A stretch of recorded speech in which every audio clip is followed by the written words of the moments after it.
You're listening to the Roofing Company Marketing Podcast, a podcast dedicated to helping your service-based business grow and thrive using the latest technology in internet marketing. And now, here's the host of our show and the CEO of Grow Inc., Matt Law. So you want to scale your business. I think it's a great thing to want to grow.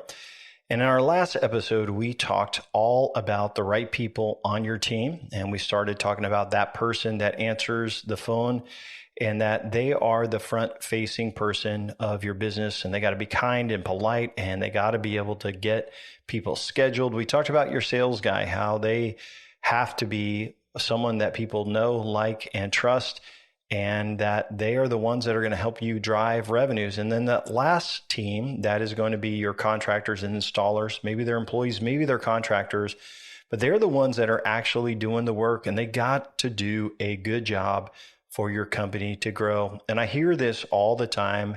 They say, Matt, I just can't get the right people. And here is the hardest part of this next episode. Episode number 2 in our four-part series, we are talking about scaling your business. Episode 2 is called The Right Business Owner. It's you. It's the person you look at in the mirror. And so I want to preface this by saying I've been an entrepreneur just like you for a long time, 25 years. I've led great people. I've led people that are easy to lead. I've led really difficult people, people that are hard to lead.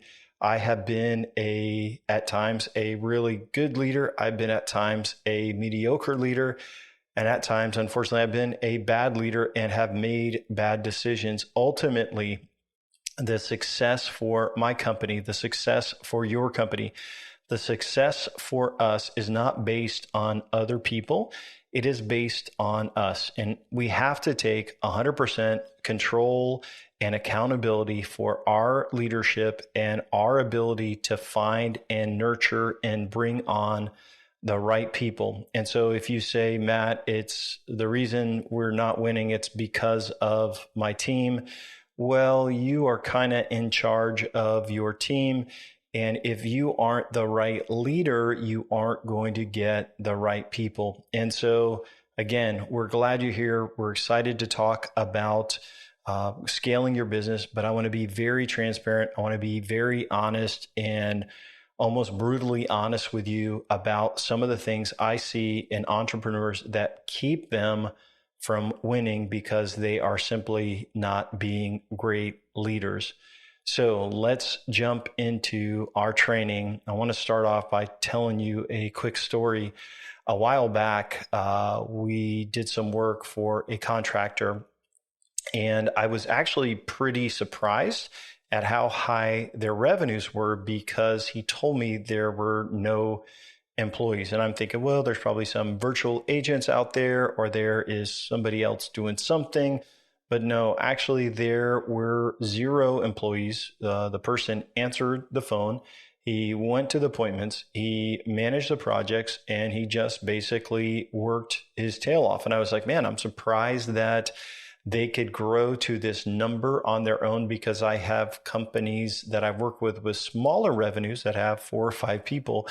And so he's doing pretty good. And it didn't take us too long to figure out why there were no employees. And I'll try to say this nicely. He was a very demanding business owner. And what I realized is that he did not extend trust to people, to anyone really. And so within the first couple of months of working for him, we caught multiple things that lacked integrity. And I don't want to go into all of the details, but a lot of times when people lack integrity, when they lack integrity personally, they will be suspicious of other people and not show trust. So in other words, when a business owner lacks character or lacks integrity, he will be suspicious of others. But the biggest issue is people won't follow them. And if nobody will follow you, right, and no one likes you, no one cares about you, then you are going to have to do all of the work yourself, and you're going to have to work alone. John Maxwell calls this the law of the lid, as you are the lid of your organization, of your business. So the lid becomes you as the business owner. Now, yes, you are supposed to be a good boss that keeps people accountable, but being a good boss and a good person means showing kindness and mutual respect for your employees and your team members. And so today, as we dig in, I'm going to talk to you about 4 character traits that I see with successful entrepreneurs that are able to scale their business. And listen, none of us are perfect in any area. We all have issues. We all make mistakes. And so this isn't about perfection. This is about, hey, are you falling into some of these traps? And I'm going to kind of give you some examples as we go through. So quality number 1 is focus. Number 1 quality I see in successful entrepreneurs that are able to scale their service business is they have ability to focus. And this is what I like to say. If everything is important, then nothing is. If everything we are doing is important, then nothing is. And here's what I know. Many of you listening to our podcast today, you have a touch of attention deficit disorder. Some of you have some hyperactivity in there. And here's what I know. I take medicine for ADHD. I have thousands of ideas. We should do this. We should do that. If every idea is important, then nothing is. And what it requires is an immense amount of discipline so that you will focus and do your work. Do your work. There's a book I read years ago. It's called The War of Art. It's a great book for business owners, knowing that you need to just sit down. It doesn't have to be perfect, but you have to do your work. And this is why it matters. If you are scattered and you have 1,000 balls in the air and you're like, hey team, we should do this. No, let's do this. If you are scattered with 1,000 different ideas in 1,000 different directions, you will lose respect from your team, mainly because you're always making promises that something is going to be done. Hey, it's going to be easier, team, when we have this in place. It's going to be easier when we do this. It's going to be easier when we finally get this. But this is the problem. It's never going to get done because you are so scattered in so many different directions. This pops up, and then you have this pop up, and no, let's add this, and then you're going to fix this. And so nothing is ever done. Another book that really speaks to this is a book called Essentialism. It's doing the most important things. And the reason why you probably have so many balls in the air and you don't have focus in your business is because you never took time to set priorities. What matters most? So you're flying by the seat of your pants. And so if this is you, I'm going to say it kindly and as best I can in love. I struggle with this myself. For years, I would start so many ideas that we would not have any one thing done. I had thousands of great ideas, so many ideas, but never one thing done. And part of it is there's a lot of reasons for that, but I'm going to give you some practical things that maybe will help you, which have helped me to be more disciplined. And the first thing I will say is that I say no to a lot of things. And so when you have an idea, I have a notes that I put in my Apple Notes on my phone. I'll put them in there, but usually they will sit there for a long time, so many times that I will realize it's just not worth it. So sometimes you guys have an idea and you start working on it right away. In the meantime, there's 1,000 other projects that are not finished. So number 1, say no to things. Say no to opportunities, delay ideas, write them down, shelf them, and then come back. And what I find is a lot of times I will come back to something and I just say, no, it is not worth it. So say no to ideas. Number 2, guard your calendar. And this is also another way of saying no. You have to work on your business, not just in it. So when my team gathers, we work on our business. What can we do better? What can we do faster? Not just doing all client work, not just doing busy work, but we have to work on the business, not just in it. If I want to just be busy all the time, I wouldn't be making training podcasts. I would not be making training videos. I would not be working on the things that will help our business be better and healthier, working on our CM, working on our systems. I would not do that. Would not be sharpening my own life with the things that I'm studying. So here's what I'm going to tell you. You got to guard your calendar, say no to some things so that you can work on your business, delegate some things, right?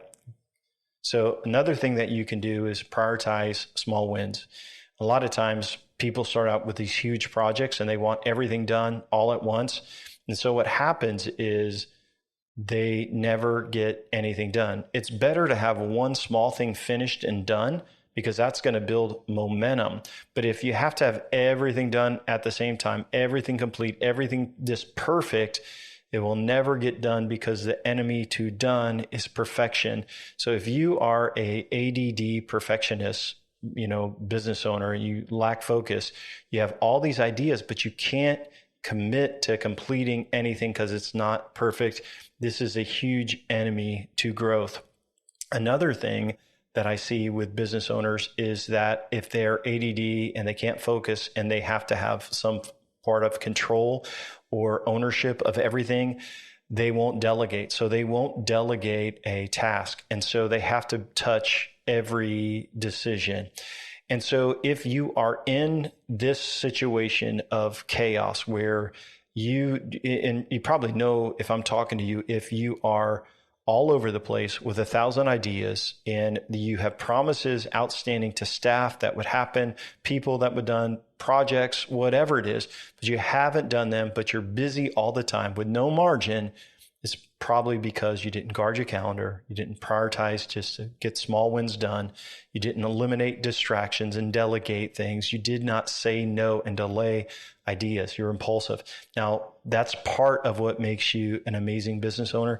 That's what makes you creative and driven. And so I don't want to beat you up for that. For me, I take medicine. I have accountability in my calendar. I have accountability with my business partner. I have accountability with the people I work with. And my integrity matters that what I say I'm going to do, I do. And so it's not easy. Sometimes I fall behind, but I really have to say, Matt, know yourself. Know that you're all over the place. Know that you can get too creative and you got to go back and you got to go and do the things you said you're going to do. The secret for all of this is knowing what your priorities are, what matters most. What are you going to do today?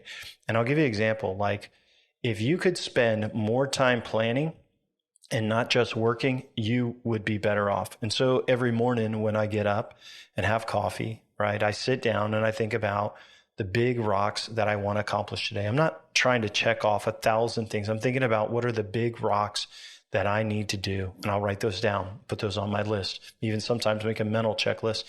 And those are the big things that I'm going to get done first, right? Now imagine, what if you came to work each week or each day with a clear list of 1 or 2 big objectives or rocks? Now, I know that some of you have to work in your business and you have to do service calls and you have to answer the phone depending on where you're at. And maybe you can't just work on your business for 40 hours. But even if you have 12 hours a week, what if you spent about 2 hours thinking about the most important things and 10 hours of productive work making it better, training somebody, empowering somebody, teaching somebody, or documenting something, building a system, writing out some thoughts? What if you spent time brainstorming and thinking through it and getting things clear so you know what matters most? So number one, when a business owner has ADD, they are going to struggle because, and I mean like untreated ADHD or whatever you want to call it, when they lack focus, things don't get done. And when things don't get done, morale is low. There's a lot of chaos. There's turnover. It really hurts the team. So I would encourage you, think about how you can focus.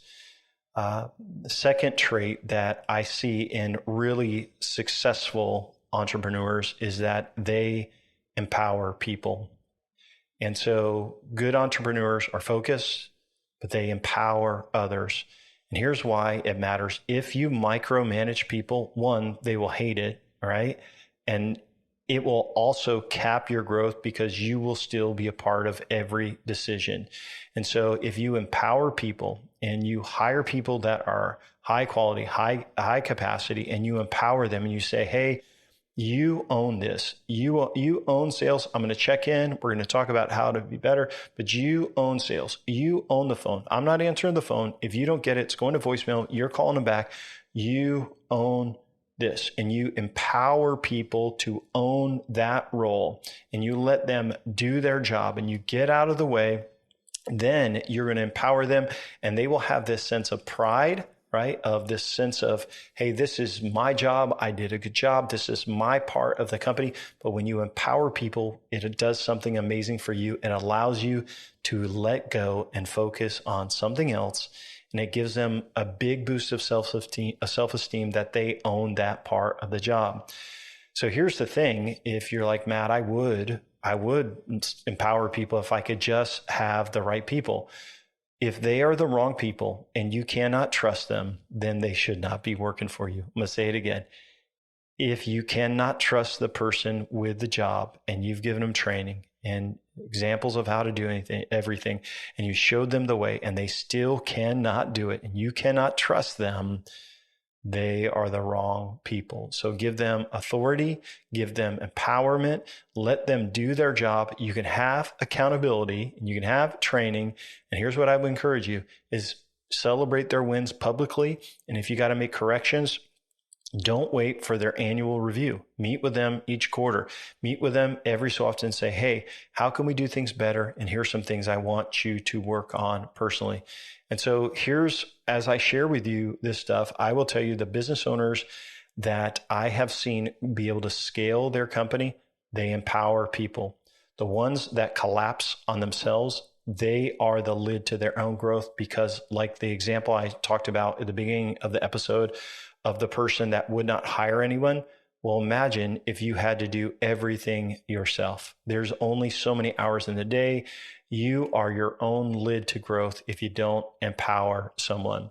So if you're putting out every fire, right, you don't have empowerment in place.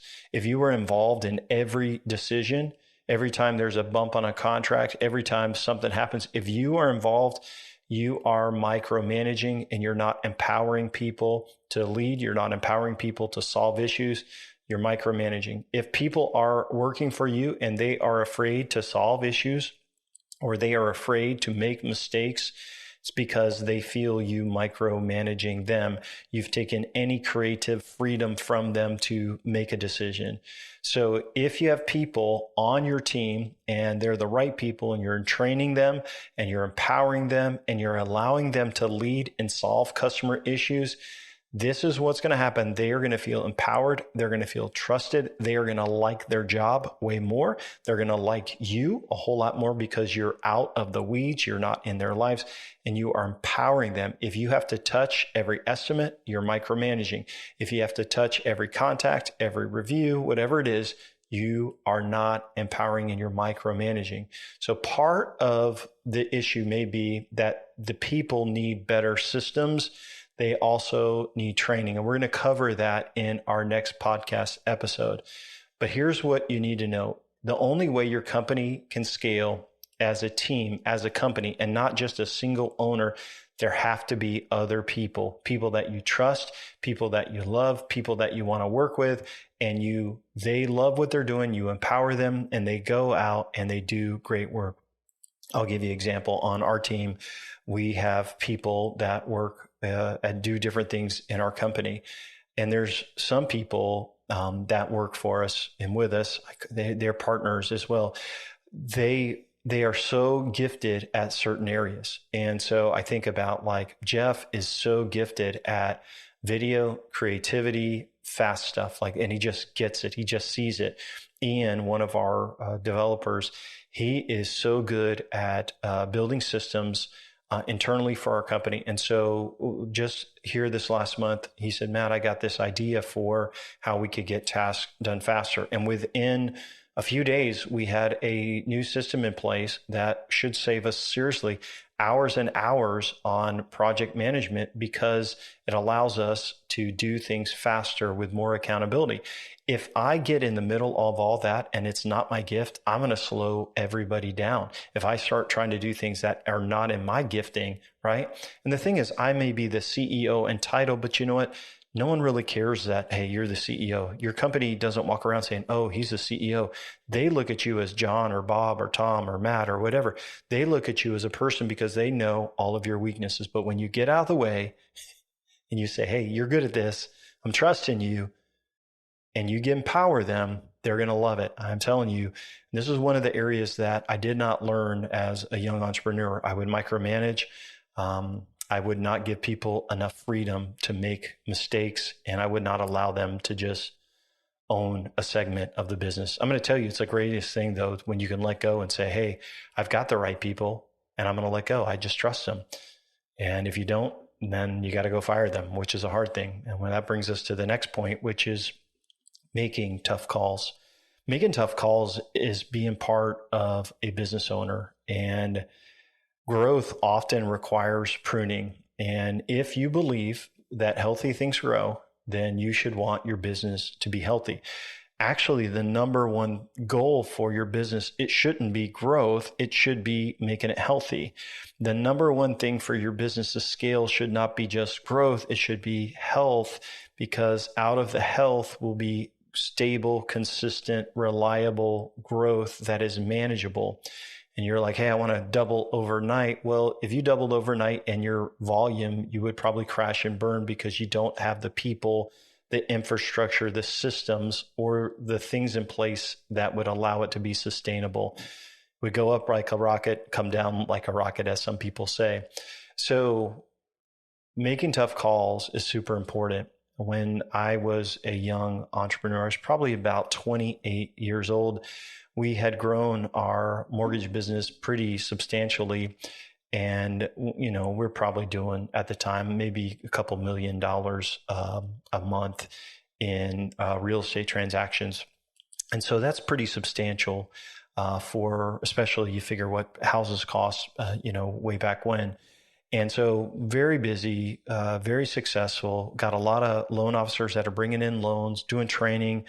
I think morale is good, but there was a couple things in our company that were negative. And I just I can't put my finger on it.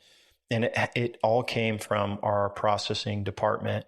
And what I found out, there was a processor that was very, very negative. And she would come in and she would talk bad about my wife and I, the owners of the company. And our relationship began to just kind of deteriorate. And I'm like, hey, what's going on? And finally, I sat down a couple of my loan officers and I said, hey, I got some weird vibes and I just want to know if you know anything. And they're like, Matt, I probably shouldn't tell you this, but hey, she's really offended. She's talking bad about you and all of these things. Well, I ended up confronting the person and then she quit. And I will just say, I didn't handle that the right way. I should have went to her a long time ago. I should have confronted her a different way. I probably could have resolved her issues and my issues had I just had a conversation, but I was young. I didn't know what to do. I was upset. I confronted her harshly. Then she quit. But here's what I'm going to tell you that happened. When she left, right? And everybody on our team was for us. And I sat everyone down. I said, guys, listen, this is what happened. I'm not having that. I don't want to feel like we're walking on eggshells. We got to love each other. We got to serve each other. We got to be for each other. And when she left, was a transition point in our company and we grew even faster, but we grew without any stress. So now loans are closing faster. There's systems. Everyone is using the system. We're holding up an accountability because that one bad apple, that one person that pushed back on everything, once they were out of the way, it was smooth sailing. It was joyful and we grew and our systems were in place and it allowed our culture to be so much healthy. So here's what I would just tell you. There's somebody probably already on your staff. You're like, you got to fire them. You know that they are the lid. You know that they are the problem. You have confronted them. You've talked to them. They don't get your heart. They probably talk about you behind your back. And it's time to probably go to them and talk to them and say, hey, are we good? And if we're not, we probably need to figure this out so you can find something else. If they are not doing the job the right way, you need to talk to them and say, hey, this is what I expect. And if you can't do this and you're not willing to do these changes, then we're going to have to figure something out where you do something. And this is why it matters. You have to address underperformance. You have to address bad behavior, bad toxic behavior, gossip or slandering behind your back, because it's going to mess up morale in your company. And if you don't do anything about the problem and you don't address the problem, then you lose credibility with everybody else. Listen, if there's somebody on your team that is a real pain in the butt and you don't address it, you lose credibility with your team. And if you as a leader don't address a problem, the problem isn't the problem. You, the leader, are the problem because you did not address it. I know that's harsh. Here's a couple other tips I will say with making tough calls with people. Hire slow, okay? Hire really slow, fire fast. It's kind of cliche, I know, but it is a key component for scaling. So in our businesses over the years, I think I've had to fire maybe 2 or 3 people. Over the years, we had very few people ever quit. Our turnover rate was very, very low. One reason was because I studied a lot to do with leadership. I wanted to treat them well. I wanted to pay them well. And obviously, I'm not perfect, definitely made some mistakes, but we always wanted to make them feel like they were partners of our company.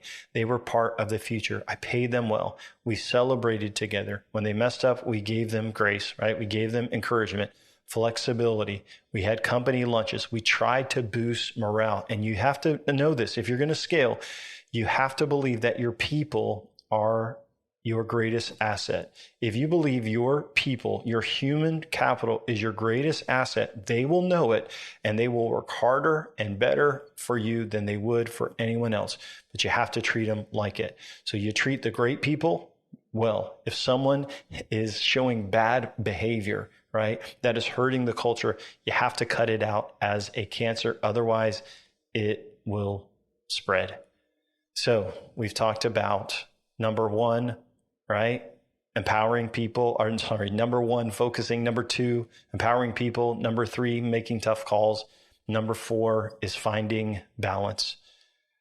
Finding balance. And why this matters is burned out leaders. If you are burned out yourself, you will burn out your team. If you are working 80, 90 hours a week, working 6, 7 days a week, right? Not taking time for your family, not taking time for your kids, for your wife. You are working those kind of hours. You are asking to be burned out. You're asking to have a crisis. You are asking to have a divorce or something bad happen in your life. I'm saying this in kindness and love. If you are working those kind of hours, you lack balance. And when I see business owners that work those kind of hours and they never take time off, right? They never leave early some days. They never take a day, off a week at least, if they never leave to just have some freedom, it sets them up for crisis. And what I will tell you is I've seen teams not like the boss because the boss is so driven and just got to get it done, got to scale at all costs, all of these hours, I got to work. And so if you are working that hard, then you're violating the other rule of empowerment. You're not empowering somebody. And if you're not taking time off, your team will never know what it's like to survive without you.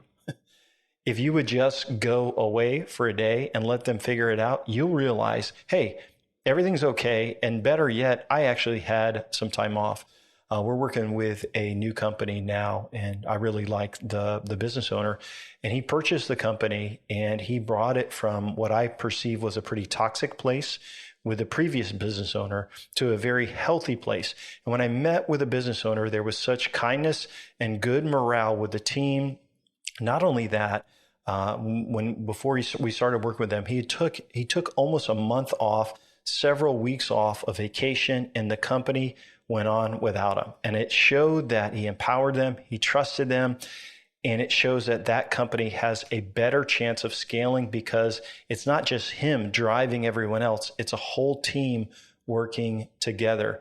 If your life is out of balance and you are pursuing growth and money at all costs, your team knows it. If they feel that they are just a number and you don't care about them, you only care about scaling at all costs, they won't stay committed to your business because they care more about work than just money. Money is part of it, right? It does matter. But if they think you only care about money and that you would cut them to find someone new in a second, they aren't going to give you their best work. And more than likely, they are going to look for better opportunities themselves. And so when you are so driven and you are out of balance and you're working crazy hours, telling you, you're asking for a burnout. You're asking for a divorce. No one asked for a divorce, right? But that's where you're headed. You're asking for trouble in the family. You're asking for major medical issues. Now, I'm going to be super vulnerable with you. In 2006, I was working my tail off. I mean, the economy was crashing. We had a lot of money in the bank, but every month, I think we were losing about $30,000 a month. Correspondent lending companies were closing down. So as we would get ready to close a loan and we were going to sell it, before we could close it, that companies were closing. And of course, this is the financial crisis. And I want to say this is like our business model, we had two teams. We had our main team was through loan officers who worked with builders, who worked with realtors. So we had a bunch of local business. We would go out, we would visit, we would smooth. This is how I started learning about marketing. And that's how we did. We didn't do the crazy loans. We didn't do the stuff that was high risk. If anybody asked for that, we made them sign extra disclosures that we had internally that weren't even required by law. The other thing we did is we did a lot of online marketing. That's how I learned about Google Ads, and we hired SEO and started building systems and things like that as I read the E-Myth, which we'll talk about. So here we are, a healthy company, and all of a sudden we're starting to crash and burn. So what do? I'm just like, hey, I don't care what it takes. I'm going to work, right? I'm going to work till the end. I'm just going to work. And so I would work at the office in the morning, go in like 9 to 5, 9 to 6. Then when my wife would go to bed at 10, I would work from 10 to 2, 10 to 4, working on ways that we could grow, reading marketing books, doing stuff, sending out direct mail letters, learning and working, probably working 90, 100 hours a week. So here's what happens to your body when you are under an immense amount of stress. You go to bed at 4 o'clock, you get up at 8, right? 4 hours of sleep a day. I weighed probably 180 pounds at the time. And I began to get very, very sick and feel weak and went to the doctor, and I had type 2 diabetes, doesn't run in my family, 500 blood sugars. And at that moment, I realized, goodness, I did all this work, and to be diagnosed with type 2 diabetes because of the amount of effort and stress, well, in the end, the company still closed, right? In the end, we did all of that work and it didn't matter. And here's what I want to tell you. If your company can't make it on you working 50 hours or 55, maybe even 60 at the most, then really there's something not right in what you're doing. Nothing is worth it. More than likely, there's other people you could be empowering. More than likely, there's things that don't matter that you think matter that you are doing, and your life is out of balance. And whenever a business owner is out of balance, he doesn't have time to lead his team well.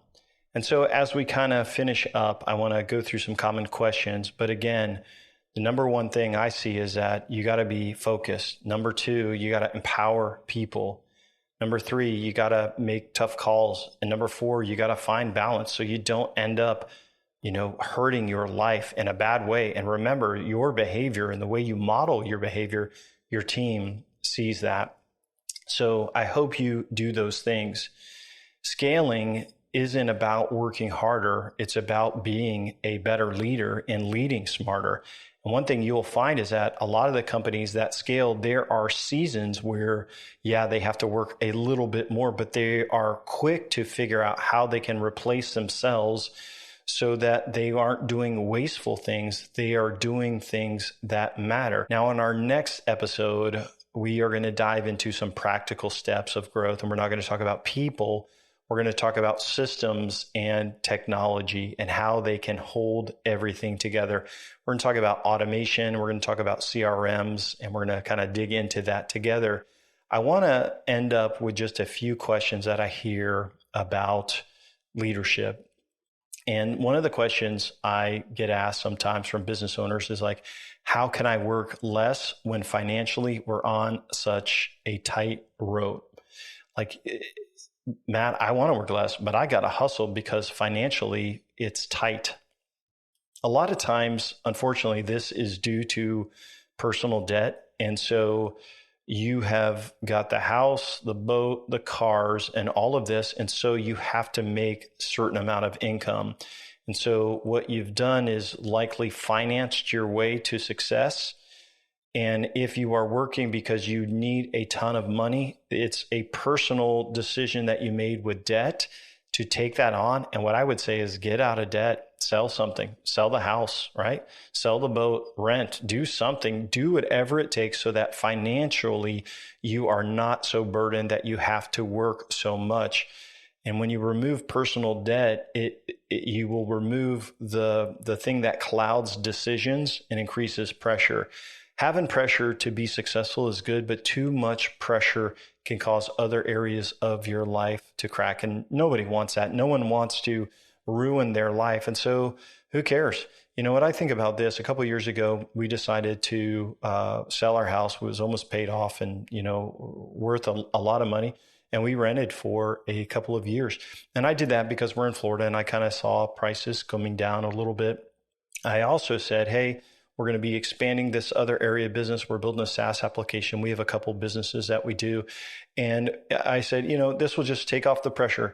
The thing is, without any personal debt, and so now we own our home. We don't have any other debt except for our mortgage. And this is what I'm going to say. When you don't have debt, you don't have car payments, you don't have all that mess and all that nonsense, it allows you to do work that you love principally. But when there's a monthly pressure of all this money you have to bring in, it makes you make bad decisions. So we sold our house. Okay. We've had some great years over since then. Bought our house, just have one 15-year mortgage, don't have any other debt. And I'm not saying that to brag or anything like that, but I'm saying we do our work each month with joy. We work balanced hours and we do it because we don't have financial pressure. Like there's not financial pressure. When you have financial pressure, it will cloud your decision. So I would suggest get out of debt so that you can work less and find balance in your life. Another question is when should I work on my business? I don't know if I have time. And this is what I would suggest you do. Block out a day when you work on your business and not in it. You don't do appointments, meetings, events, or anything, no calls, and you just work on your business. You work on the marketing, you work on the sales, the documentation, planning, goals, training. For me, I do this on Monday and Tuesdays. Monday and Tuesdays, I work on the business. I will do trainings. I will do a couple of coaching calls with my team. Sometimes I do not work with any client marketing work or anything on that. We are only working on making the business better on Monday and Tuesday. And the first part of Monday, I spend planning. And then Tuesdays, I do that. Wednesday, Thursday, and Friday, I'll do marketing work for clients. I'll take meetings. But Monday and Tuesdays have to be the day that I work on the business. Another question I got, and this is a tough one. How do I fire a friend? And this is a tough situation. If your friend is hurting your business, I hope you hear me. If your friend is hurting your business, they're not really your friend. Most likely you're feeling a little insecure and you need their approval and you don't want to ruin that thing that's happening. But if they were a good person and doing a good job, you wouldn't want to fire them, right? If they were a good person and doing a good job, you would want them to stay. But if they're not doing a good job, right, and they are not being a good employee, then you have to go to them and let them know that their job is on the line. Don't just fire them out of the blue, right? Tell them, say, hey, I thought we were friends, but here's the thing that I see. This is my company and it has to go well. And these are the expectations and you're not doing them. If you don't do these things and you don't change your behavior, I'm going to have to let you go and give them some time to make things right. If they don't, you got to fire them. And guess what? The world is a big place. You'll find more friends, but you cannot call someone a friend that is actually hurting your company. Lastly, Matt, how can I take time off when I have so much to do? Isn't this a tough one, business owners? This is what you do. If you can afford to do it, you just take it. You block it out on your calendar. Next spring, we are going on a cruise. My whole family's going on a cruise over spring break. It's already paid for. It's already booked. When you book a vacation, you have to take it, right? And this is what you'll find out when you schedule it. A few weeks before the vacation, you are realizing, okay, I got to get all this done. And what you realize is things just work out. You block off that week and you communicate with customers or your staff, even if you don't have any customers or any staff, and you will be amazed that you will get so much more done the week, month before vacation. People understand, they realize, and what's great is vacations force you to relax, unwind, and find balance. And I love going on vacation because I usually will read a book or two. I'm going to give you 3 books that will help you as a business owner. These are 2 of the books are like foundational reading for me on leadership. Another book is a great one for being a CEO. And the other one is kind of one that kind of built my values and principles for leadership. But the first 2 books are by John Maxwell. And I would read the 21 Laws of Leadership, which is got a lot of history in it, but they're foundational leadership principles. These are the laws of leadership. And basically it says, if you follow these laws, people will follow you. And one that is more introspective is the 21 Qualities of a Leader. Read that book and look in the mirror. Say, hey, do I have these characters? Am I behaving like a good leader? I think those will really, really help you and give you a different view of leadership. Another book I would read is Patrick Lencioni's book. It's an older book and it's in the fable format. It's The 5 Temptations of a CEO. And as a CEO, you will be tempted to be liked and to let there be peace. And I won't go into everything with that book, but that book is pretty eye-opening.